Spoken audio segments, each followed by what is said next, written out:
नमस्कार, मैं हूं आपके साथ प्रगति और आप देख रहे हैं टोटल टीवी। खबरों की शुरुआत करेंगे जहां विपक्ष के लोकसभा स्पीकर के खिलाफ नो कॉन्फिडेंस मोशन लाने की योजना बनाने की खबरों पर केंद्रीय मंत्री चिराग पासवान ने बयान दिया।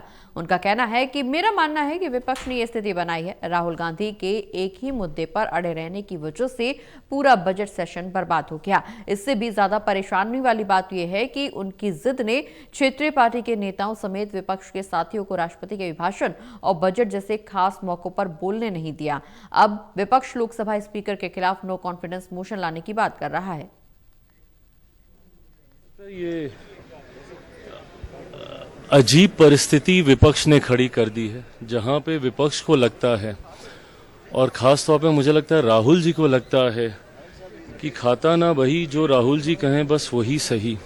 सिर्फ एक बात को लेकर राहुल जी की जिद ने पूरे सदन का ये बजट सत्र पूरी तरीके से वॉश आउट कर दिया। और तकलीफ मुझे इस बात की है कि भाई आपने अपनी वजह से अपने साथियों तक को नहीं बोलने दिया। विपक्ष के पास ये बहुत बड़ा मंच है अपनी बातों को रखने का। ऐसे में कई राज्यों में चुनाव हैं, कई क्षेत्रीय दल हैं जिनको मौका ही इन्हीं सब विषयों पे मिलता है। राष्ट्रपति जी के अभिभाषण पे खुल के सारी बातें उस दल के नेता करते हैं, बजट पे सारी बातें खुल के उस दल के नेता करते हैं। ऐसे में एक ऐसा नेता प्रतिपक्ष इन लोगों ने चुन लिया है जो अपनी जिद की वजह से किसी दूसरे क्षेत्रीय दल को भी बोलने का मौका नहीं दे रहे हैं। ऐसे में मैं मानता हूं कि लोकतंत्र की गरिमा मर्यादा को तार तार करने का काम विपक्ष के द्वारा लगातार किया जा रहा है। कुर्सी पे चढ़ना, टेबल पे चढ़ना, ये आचरण तो हमने देखा ही।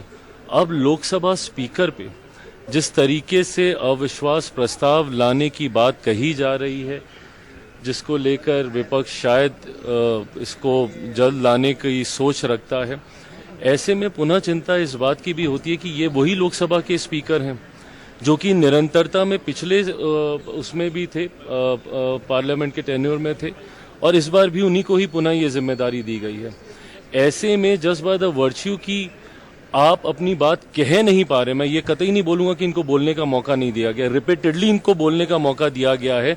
अब ये परंपराओं के विरुद्ध जाकर अपनी जिद पे सिर्फ एक ही ऐसे विषय को उठाना चाहेंगे जिसके ऊपर रूलिंग चेयर दे चुकी है, और उस बात के ऐतराज में आप अविश्वास प्रस्ताव एक ऐसे स्पीकर के प्रति आप लेकर आएंगे जिन्होंने हमेशा प्रयास किया कि कैसे सत्ता पक्ष और विपक्ष एकजुट होकर मिलकर सदन की कार्रवाई में हिस्सा ले। फर्स्ट टाइम मेंबर पार्लियामेंट को बिना ये सोचे हुए कि सत्ता पक्ष का विपक्ष का है, स्पीकर साहब ने मौका दिया, हर किसी को बोलने का मौका दिया। आज जिस तरीके से उनके खिलाफ विपक्ष एकजुट होने की सोच रख रहा है, मुझे लगता है ये निंदनीय है।